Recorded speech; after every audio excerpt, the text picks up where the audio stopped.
बागपत से ये बड़ी खबर जहां पर लाक्षा गृह से जुड़ी बड़ी जानकारी सामने आ रही है। हिंदू पक्ष को मिला मालिकाना हक। 100 बीघा जमीन के मालिकाना हक को लेकर ये पूरा विवाद चल रहा था, जो कि हिंदू पक्ष को मिल चुका है।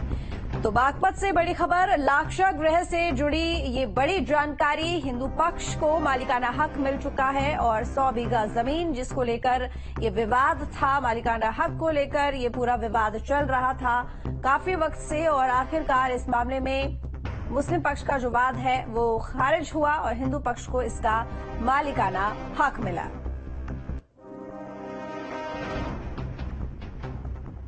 देवेंद्र चौहान जुड़े हुए हैं जानकारी के साथ में। देवेंद्र, क्या है पूरा मामला? क्योंकि जिस तरीके से बताया जा रहा है, लाक्षा गृह पर मालिकाना हक को लेकर ये पूरी लड़ाई थी जिसमें मुस्लिम पक्ष का वाद खारिज कर दिया गया है। जी बिल्कुल, बताना चाहूंगा ये लाक्षा गृह वो लाक्षा गृह है जो महाभारत कालीन सभ्यता के प्रमाण वहां मिले थे। 100 बीघे का तकरीबन यह टीला है जिसमें 1970 में इसका मुस्लिम पक्ष में जो मुकीम के द्वारा एक वाद दायर किया गया था कि ये मुस्लिम के जो कब्रिस्तान थे और एक वहां मजार था, जिसको लेकर लगातार ये चल रहा था। और तकरीबन 51 साल बाद ये फैसला, ये जजमेंट आया है जिसमें अब हिंदू पक्ष खुशी में कहीं ना कहीं झूमता हुआ दिख रहा है। और साफ तौर पर उन्होंने बताई है कि जिस तरीके की ये लड़ाई थी वो लड़ाई वो जीत चुके हैं, यानी उन्हें पूर्ण रूप से मालिकाना अधिकार जो है वहां मिल चुका है। क्योंकि जिस तरीके से गुरुकुल भी रहा है, गौशाला है, साफ तौर पर गांधी समिति करके एक जो इस पूरे प्रकरण में लगी हुई थी, उसमें आज उन्होंने ये जीत हासिल की है, जिसमें साफ तौर पर उन्होंने अपनी खुशी जाहिर करते हुए सिविल जज शिवम द्विवेदी का भी शुक्रगुजार किया है, जो कि इस समय हिंदू पक्ष के जो पैरोकार थे, जिसमें मुस्लिम जो हिंदू पक्ष के जो वकील हैं रणवीर सिंह, उन्होंने भी साफ तौर पर इसकी पुष्टि की है। और जिस तरीके से उन्होंने बताया कि तकरीबन हमने इसमें 20 से ज्यादा गवाह की गवाही हुई थी और जो प्रमाण थे वहां की जमीन के लोग, ये जितने भी फर्क, ये मामला कब से चल रहा था कोर्ट में? ये 1970 से ये मामला चला हुआ था, यानी आज 51 साल बाद ये जजमेंट आया है जो आज हिंदू पक्ष जीता है। कोर्ट की तरफ से फाइनल स्टेटमेंट सुनाते हुए क्या कहा गया? इसमें साफ तौर पर कहा गया है कि ये जो 100 बीघे का तकरीबन एक टीला है जो कि महाभारत कालीन सभ्यता है, यहाँ वह हिंदू पक्ष का जो दावा था, जो उनके पास से गवाही और जो डॉक्यूमेंट्स मिले थे, उसके आधार पर जजमेंट हुआ है। और जज ने साफ तौर पर जो फैसला दिया है वो हिंदू पक्ष में दिया है। और उन्होंने बताया, जो हिंदू पक्ष के पैरोकार थे, उन्होंने साफ तौर पर बताया तकरीबन 20 से ज्यादा लोगों की गवाही की हुई है। और जो उनके खसरा खतौनी है, जो उनकी जो जमीन के कागज थे, या प्राचीन समय के वहां जो मृतभांड वगैरह मिले थे, उनका साफ तौर पर कहना हिंडन और कृष्णा नदी के संगम पर ये 100 बीघे का तकरीबन टीला था, जिसमें महाभारत कालीन इस टीले को बताया गया है, जिसमें साफ तौर पर बताया था कि लाख का जो भवन बनाया गया था कौरवों के द्वारा पांडवों को मारने का षड्यंत्र रचा था, वो यही वो जगह थी जिसको लेकर उसको लाक्षा गृह कहा गया है।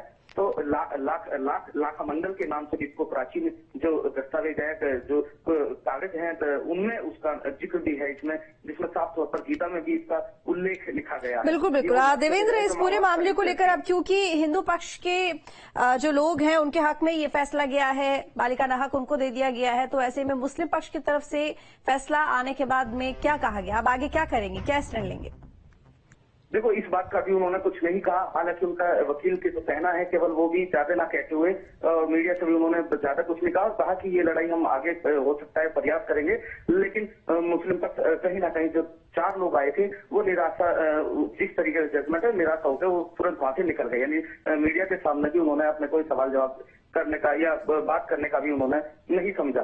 तो साफ तौर पर देखा जा सकता है, क्योंकि आज उन्हें यहाँ पर हार मिली है और जो ये मामला है तकरीबन 1970 यानी 51 साल इस मामले को हो चुके हैं, जो आज जजमेंट आया है। लगातार देवेंद्र, क्योंकि ये जो पूरा विवाद है ये लाक्षा गृह और मजार का बताया जा रहा है, ये जो मजार है क्या ये लाक्षा गृह वाले क्षेत्र में ही अंदर बनी हुई है? जी बिल्कुल, बताई गई थी कि उन्होंने कहा था कि यहाँ मजार है, जबकि जो हिंदू पक्ष का दावा है ये शिव मंदिर है।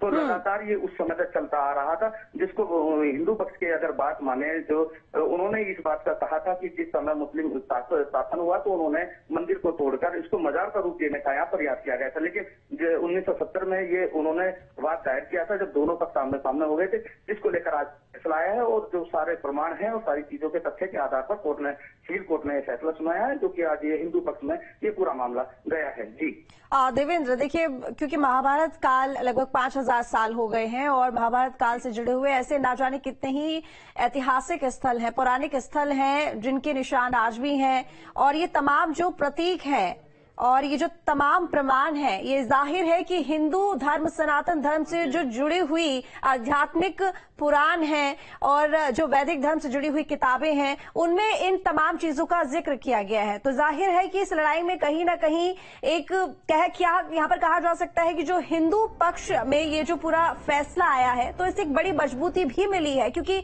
प्रदेश में तमाम ऐसी जगह हैं जहां पर इस तरह की लड़ाइयां चल रही हैं।